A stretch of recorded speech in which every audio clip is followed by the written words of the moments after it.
Buenas tardes a todos. Vamos a empezar explicando cómo va el rectángulo aplicando el teorema de Pitágoras y vamos a ir viendo el resto de figuras geométricas. A ver, en un rectángulo nosotros siempre vamos a tener el lado A, el lado B y lo que sería la diagonal. Si nosotros cortamos ese rectángulo por la diagonal, nos queda un triángulo rectángulo en el que podemos aplicar el teorema de Pitágoras. La diagonal equivale a la hipotenusa. El lado A equivale a un cateto, que sería la base, y el lado B equivale al otro cateto, o lo que sería la altura de este triángulo. Una vez que nosotros hemos hecho el dibujo y hemos cortado, dependiendo de los datos que nos den, podemos aplicar Pitágoras. El teorema de Pitágoras, como ya conocemos, hipotenusa al cuadrado es igual a la suma de los catetos al cuadrado, pues en este caso será la diagonal al cuadrado, es igual a la base al cuadrado más la altura al cuadrado.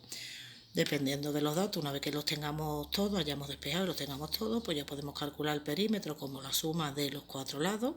Son 2 iguales a 2 iguales, entonces sería 2A más 2B, o lo que es lo mismo, las dos bases más las dos alturas. O podemos calcular el área, que en el caso del rectángulo sería base por altura. Pasamos ahora al triángulo, y en este caso vamos a trabajar solamente con triángulos equiláteros y triángulos isósceles. En el caso de los triángulos, nosotros vamos a tener el lado A, el lado B y el lado B. Si el triángulo es equilátero, todos serían A. En el caso de un triángulo isósceles, estos dos lados serían iguales, pero diferentes a la base. Hacemos igual que antes, cortamos exactamente por la mitad del triángulo, de forma que ahora ya tenemos un triángulo rectángulo, donde H es la altura del triángulo, el lado B sería en este caso la hipotenusa del triángulo rectángulo, y el lado A, toda la base, ahora queda cortada por la mitad. Por eso digo que solamente vamos a trabajar con equiláteros e isósceles, para que nos quede que este lado sea justo la mitad. Podemos entonces aplicar el teorema de Pitágoras.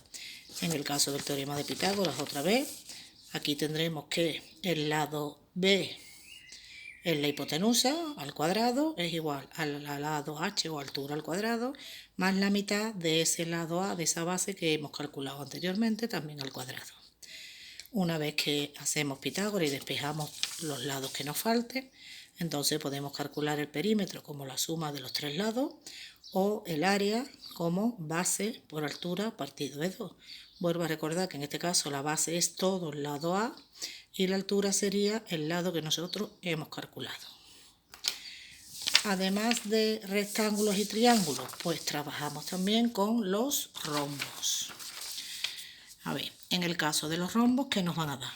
En el caso de los rombos, a nosotros nos pueden dar el lado del rombo, que serían los cuatro iguales, la diagonal mayor y la diagonal menor. Si nosotros cortamos también para tener nuestro triángulo rectángulo, la hipotenusa en este caso será el lado del rombo. La diagonal mayor la hemos cortado por la mitad y la diagonal menor también la cortamos por la mitad. Entonces podemos volver a aplicar Pitágoras, teniendo en cuenta la hipotenusa al cuadrado, un lado cateto al cuadrado y el otro cateto al cuadrado. ¿Vale? Una vez que despejamos y calculamos, pues perímetro sería la suma de los cuatro lados, o lo que equivale a decir 4 por L, pues son los cuatro lados iguales, y el área del rombo sería diagonal mayor por diagonal menor partido